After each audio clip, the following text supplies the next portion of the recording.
Sir, ಸಮುದಾಯ ಸಂಪನ್ಮೂಲ ಕೇಂದ್ರದಲ್ಲಿ ಇನ್ನೂ ರೈತರಿಗೆ ಬಳಕೆ ಆಗುವಂತ ಕೆಲವೊಂದು ಉಪಕರಣಗಳಿದಾವಲ್ಲ, ಅದ್ರ ಬಗ್ಗೆ ಸ್ವಲ್ಪ ತಿಳಿಸ್ಕೊಡಿ ಸರ್. ತಿಳಿಸ್ಕೊಡ್ತೀನಿ ನೋಡ್ರಿ. ಇದ್ರ ಹೆಸರು ಇದು ಓಲ್ಡ್ ಡಿಗ್ಗರ್ ಅಂತ. ಓಲ್ಡ್ ಡಿಗ್ಗರ್ ಅಂದ್ರೆ ರೈತರಿಗೆ ಈಗ ಹಲವಾರು ಬಾಳೆ ಗುಂಡಿಗಳು ಮತ್ತೆ ತೋಟದಲ್ಲಿ ಕೆಲವೊಂದು ಕಾಡು ಗಿಡಗಳನ್ನ ಅಥವಾ ಹಣ್ಣಿನ ಗುಂಡಿಗಳನ್ನ ತೋಡ್ಬೇಕಾಗಿರುತ್ತೆ. ಹಣ್ಣಿನ ಗುಂಡಿಗಳನ್ನ ತೋಡ್ಬೇಕಾದ್ರೆ ಮತ್ತೆ ಲೇಬರ್ಗೆ ಡಿಪೆಂಡ್ ಆಗ್ಬೇಕು, ಅಥವಾ ರೈತ ಕೆಲಸ ಮಾಡಕ್ ಹೋದ್ರೆ ಆರೆ ಗುದಲಿ ಈ ರೀತಿ ಕೆಲವೊಂದು ಸಲಕರಣೆಗಳನ್ನ ಹೊಂಚ್ಕೋಬೇಕಾಗತ್ತೆ. ಬಟ್ ಇದು ತುಂಬಾ ಈಸಿ, ಒಬ್ಬರೇ ಕೆಲಸ ಮಾಡ್ಬೋದು. ಇದು ಪೆಟ್ರೋಲ್ ಹಾಕೊಂಡು ಅವ್ರಿಗೆ ಎಲ್ಲೆಲ್ಲಿ ಗುಂಡಿ ಬೇಕು ಸೊ ಅಲ್ಲಲ್ಲಿ ಈ ರೀತಿ ಅದು ಏನ್ ಮಾಡುತ್ತೆ, ಈ ಒಂದು ಇದರಿಂದ ಗುಂಡಿನ ತೆಗಿಬಹುದು. ಅಂದ್ರೆ ತುಂಬಾ ಕಡಿಮೆ ಟೈಮ್ ನಲ್ಲಿ ಅತಿ ಹೆಚ್ಚು ಗುಂಡಿಗಳನ್ನ ತೆಗಿಬಹುದು. ಇದನ್ನ ಒಬ್ಬರೇನೆ ಆಪರೇಟ್ ಮಾಡಬಹುದು. ಮತ್ತೆ ಇದನ್ನು ಸಹಿತ ನಾವು ಈ ಒಂದು ಸಮುದಾಯ ಸಂಪನ್ಮೂಲ ಕೇಂದ್ರದಲ್ಲಿ ಬಾಡಿಗೆ ರೀತಿ ಕೊಡ್ತೀವಿ. ಇದು ಒಂದು ದಿನಕ್ಕೆ ಇದನ್ನು 250 ರೂಪಾಯಿ ಬಾಡಿಗೆ ನಾವು ಇದ್ ಮಾಡಿದೀವಿ. ಸೊ ಇದು ಓಲ್ಡ್ ಡಿಗ್ಗರ್ ಆದ್ಮೇಲೆ ನೆಕ್ಸ್ಟ್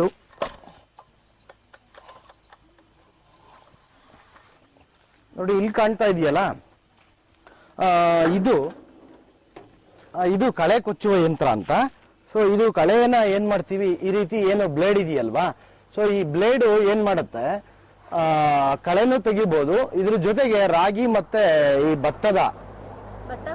ಭತ್ತನೂ ಸಹಿತ ಇದನ್ನ ಕುಯ್ಲು ಮಾಡೋದಿಕ್ಕೆ ಇದನ್ನ ಉಪಯೋಗಿಸ್ತೀವಿ. ಸೊ ಇದು ಏನು, ಇದು ಗಾರ್ಡ್ ಯಾವ್ದು ಕೊಟ್ಟಿರೋದು ಅಂತಂದ್ರೆ, ಸೊ ಅದ್ರ ಕುಯ್ದಿದ್ದೆಲ್ಲದನ್ನು ಒಂದ್ ಕಡೆ ಇದು ಏನ್ ಮಾಡುತ್ತೆ, ಹಾಕ್ಲಿಕ್ಕೆ ಅನುಕೂಲ ಆಗುತ್ತೆ. ಸರಿ, ಕಳೆ ಕೊಚ್ಚುವ ಯಂತ್ರ ಮತ್ತೆ ರಾಗಿ ಮತ್ತೆ ಭತ್ತ ಎಲ್ಲ ಕೊಯ್ಲು ಮಾಡಬಹುದು ಅಂತ ಹೇಳಿದ್ರಲ್ಲ, ಈ ಯಂತ್ರ ಬಾಡಿಗೆ ತಗೋಬೇಕಂದ್ರೆ ಎಷ್ಟು ದುಡ್ಡು ಕಟ್ಬೇಕಾಗುತ್ತೆ? ಈ ಬಾಡಿಗೆ ಅಂದ್ರೆ ಮುಂಚೆನೆ ಬಾಡಿಗೆ ದುಡ್ಡನ್ನ ಕಟ್ಟೋದ್ರೆ ಸಾಕು. ಆದ್ರೆ ಕೆಲವೊಂದು ನಿಯಮಗಳು ಇದಕ್ಕೂ ಅಪ್ಲೈ ಆಗುತ್ತೆ. ಅಂದ್ರೆ ಏನಾದ್ರೂ ಕೆಟ್ಟೋದಲ್ಲಿ ಅಥವಾ ಏನಾದ್ರೂ ಇದನ್ನ ಬ್ಲೇಡ್ ಇಂದ ಏನಾದ್ರೂ ತಗಲಿ, ಏನಾದ್ರೂ ಅನಾಹುತಗಳು ಸಂಭವಿಸೋದಲ್ಲಿ ಸೊ ಅವರೇ ಜವಾಬ್ದಾರ ಆಗಿರ್ತಾರೆ. ಯಾರು ಬಾಡಿಗೆ ತಗೊಂಡು ಹೋಗ್ತಾರೆ ಅವರೇನೆ. ಇದು ನೋಡಿ, ಇದು ಎರಡು ಪರ್ಪಸ್ಗೆ ಇದಾಗ್ತದೆ. ಇದು ರಾಗಿ ಮತ್ತೆ ಇದಕ್ಕೂ ಸಹಿತ ಬಳಕೆ ಮಾಡಬಹುದು. ಇದನ್ನ ಭತ್ತಕ್ಕೆ ಇದಕ್ಕೆಲ್ಲ ಬೆಲ್ಟ್ ಗಳು ಬರ್ತದೆ. ಅದನ್ನ ಬಳಕೆ ಮಾಡೋದನ್ನ ಫಸ್ಟ್ ಇಲ್ಲಿ ನಮ್ಮಲ್ಲೇ ಒಬ್ರು CRC ನಲ್ಲಿ ಒಬ್ರು ಇರ್ತಾರೆ, ಅವರು ಹೇಳ್ಕೊಡ್ತಾರೆ. ಆ ಹೇಳ್ಕೊಟ್ಟಿದ ರೀತಿ ಅವ್ರು ಏನ್ ಮಾಡ್ಬೇಕು, ಇದನ್ನ ಉಪಯೋಗಿಸೋದು ಕಲಿಬೇಕು. ಬಾಡಿಗೆ ಇದು ಒಂದು ದಿನಕ್ಕೆ 400 ರೂಪಾಯಿ. ಒಂದು ದಿನಕ್ಕೆ 400 ರೂಪಾಯಿ ನಂಗೆ ಬಾಡಿಗೆ ಕೊಡ್ತೀವಿ. ನೋಡಿ, ಇದನ್ನು ಸಹಿತ ವೀಡ್ ಕಟ್ಟರ್ ಅಂದ್ರೆ ಬ್ಲೇಡ್ ನ ಚೇಂಜ್ ಮಾಡ್ಕೊಳ್ಳೋದು.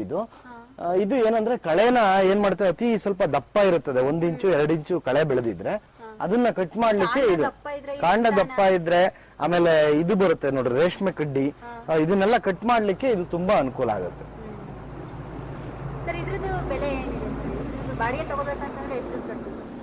ಇದಕ್ಕೂ ಸೇಮ್ ಬಾಡಿಗೆ 400 ರೂಪಾಯಿನೇ. ಇದಕ್ಕೂ 400 ರೂಪಾಯಿಗಳನ್ನ ಒಂದು ದಿನಕ್ಕೆ ಬಾಡಿಗೆ ಫಿಕ್ಸ್ ಮಾಡಿದೀವಿ. ಇದನ್ನು ಸಹಿತ ಯಾವ ರೀತಿ ಬಳಕೆ ಮಾಡಬೇಕು, ಏನ್ ಮಾಡಬೇಕು ಅದನ್ನೆಲ್ಲ ಫಸ್ಟ್ ತಿಳ್ಕೊಂಡು ಆಮೇಲೆ ಏನ್ ಮಾಡಬೇಕು, ಬಳಕೆ ಮಾಡೋದನ್ನ ಬಳಕೆ ಮಾಡಬೇಕು. ಸೊ ಇದಕ್ಕೂ ನೋಡಿ, ಈ ರೀತಿ ಬೆಲ್ಟ್ ಗಳನ್ನೆಲ್ಲ ಕೊಟ್ಟಿರ್ತಾರೆ. ಕ್ಲೀನ್ ಆಗಿ ಬೆಲ್ಟ್ ಗಳನ್ನ ಹಾಕೊಳ್ಳೋದನ್ನ ಮರಿಬಾರ್ದು, ಯಾಕೆಂದ್ರೆ ಅದು ಗ್ರಿಪ್ ಸಿಗೋದಿಲ್ಲ. ಅದಕ್ಕೆ ಕ್ಲೀನ್ ಆಗಿ ಬೆಲ್ಟ್ ಗಳನ್ನ ಹಾಕೊಂಡ್ಬಿಟ್ಟು ಹಾಕೊಂಡ ತಕ್ಷಣ ಏನ್ ಮಾಡ್ಬೇಕು, ಇದನ್ನ ಬಳಕೆ ಮಾಡ್ಬೇಕು. ಹಾಗೆ ಅದೇ ರೀತಿ ಸುಮ್ನೆ ಕೈಲಿ ಹಿಡ್ಕೊಂಡು ಮಾಡೋದಕ್ಕೆ ಆಗೋದಿಲ್ಲ, ಇದನ್ನ ಬ್ಯಾಲೆನ್ಸ್ ಸಿಗೋದಿಲ್ಲ. ಇದು ಬಿಟ್ಟು ಮತ್ತೆ ಇದ್ರ ಜೊತೆಗೆ ಇದು ಜೋಳ ಬಿಡಿಸೋದು ಯಂತ್ರ ಇದೆ ಅಂತ ಹೇಳಿದ್ರಿ. ಜೋಳ ಬಿಡಿಸೋ ಯಂತ್ರ ಎಷ್ಟು ದುಡ್ಡಿಗೆ ಸಿಗುತ್ತೆ ಸರ್? ಅದು ಎಷ್ಟು, ಒಂದ್ ದಿನಕ್ಕೆ ಎಷ್ಟಾಗುತ್ತೆ ಬಾಡಿಗೆ? ಸೊ ಅದನ್ನ ನಾವು ಒಂದು ದಿನದ ಸಲುವಾಗಿ ಇದ್ ಮಾಡ್ತಾ ಇಲ್ಲ. ಯಾರಾದ್ರೂ ಲೀಸಿಗೆ ಬಂದ್ರೆ, ಅಂದ್ರೆ ತಿಂಗ್ಳುಗಟ್ಲೆ ಯಾರಾದ್ರೂ ಲೀಸಿಗೆ ಬಂದ್ರೆ ಈ ಮೆಕ್ಕೆಜೋಳನ ಬಿಡಿಸ್ತಕ್ಕಂತ ಯಂತ್ರ ಅದು. ಅದನ್ನ ತಿಂಗಳಿಗೆ ಬಂದಾಗ ರೈತರು ಯಾರಾದ್ರೂ ಬಂದು ಅದನ್ನ ಲೀಸಿಗೆ ಅಂತ ತಗೊಂಡೋಗ್ತಾರೆ. ಸೊ ಅದು ಒಂದು ತಿಂಗಳಿಗೆ ನಾವು 30,000 ರೂಪಾಯಿ ತನಕನೂ ಇದು ಮಾಡಿದೀವಿ, ಲೀಸ್ ಕೊಡ್ತಾ ಇದೀವಿ. ನೋಡಿ, ಈಗ ನೋಡ್ತಾ ಇದೀವಲ್ಲ ಆ ಯಂತ್ರ, ಸೊ ಅದು ಪ್ರೂನರ್ ಅಂತ, ಅಂದ್ರೆ ರೆಂಬೆಯನ್ನ ಕತ್ತರಿಸತಕ್ಕಂತ ಯಂತ್ರ ಇದು. ಇದನ್ನ ನಾವೇನ್ ಮಾಡ್ಬೋದು, 20ರಿಂದ 25 ಅಡಿ ತನಕನೂ ಅದನ್ನ ಏನ್ ಮಾಡ್ಬೋದು, ಎಕ್ಸ್ಟೆಂಡ್ ಅಂದ್ರೆ ಎತ್ತರ ಮಾಡ್ಕೋಬಹುದು ಅದನ್ನ. ನೋಡಿ, ಇದನ್ನ ಏನ್ ಮಾಡ್ತೀವಿ ನಾವು, ಮರ ಎಷ್ಟು ಹೈಟ್ ಇದೆ ಅಷ್ಟನ್ನು ಸಹಿತ ಒಂದು 20ರಿಂದ 25 ಅಡಿ ತನಕ ನಾವು ಹೈಟ್ ಮಾಡ್ಕೋಬಹುದು. ಹಂಗ್ ಲಾಕ್ ಇರುತ್ತೆ, ಆ ಲಾಕ್ ನ ತೆಗೆದ್ಬಿಟ್ಟು ನಾವೇನ್ ಮಾಡ್ಬೋದು, ಎತ್ತರ ಮಾಡ್ಕೋಬಹುದು.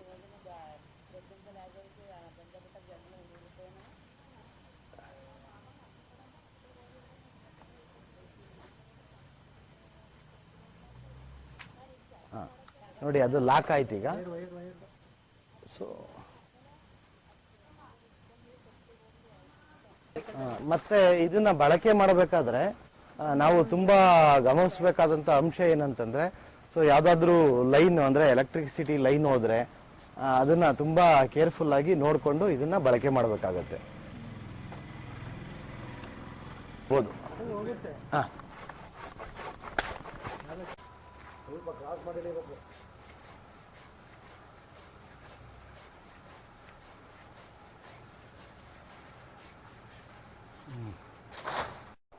ಈಗ ನೋಡ್ತಾ ಇರೋದು ನಾವು ಈ ಒಂದು ಯಂತ್ರ ಮೆಕ್ಕೆಜೋಳನ ಬಿಡಿಸ್ತಕ್ಕಂಥ ಯಂತ್ರ. ಸುಮಾರು ಈ ಸುತ್ತಮುತ್ತ ಹಳ್ಳಿಗಳಲ್ಲಿ ಅತಿ ಹೆಚ್ಚು ಮೆಕ್ಕೆಜೋಳನ ಬೆಳೀತಾರೆ.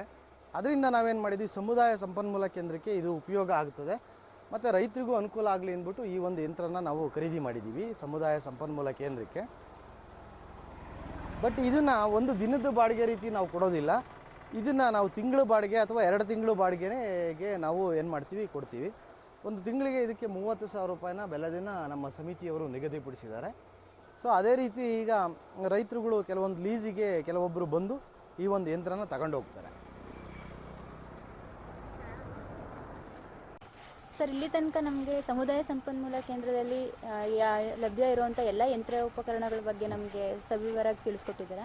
ಮತ್ತು ಯಾವ ರೀತಿ ಬಳಸಬೇಕು, ರೈತರಿಗೆ ಅದನ್ನು ಯಾವ ರೀತಿ ಉಪಯೋಗಿಸ್ಬೇಕು, ಅದರಿಂದ ಏನು ಅನುಕೂಲ ಆಗುತ್ತೆ ಅಂತ ಹೇಳ್ಬಿಟ್ಟು ತಿಳಿಸ್ಕೊಟ್ಟಿದ್ದಾರೆ. ಅದಕ್ಕೋಸ್ಕರ ನಮ್ಮ ಬಯೋಕ್ ಮತ್ತು ಡಿಜಿಟಲ್ ಗ್ರೀನ್ ಯೋಜನೆ ವತಿಯಿಂದ ಧನ್ಯವಾದಗಳು. ನಮಸ್ತೆ.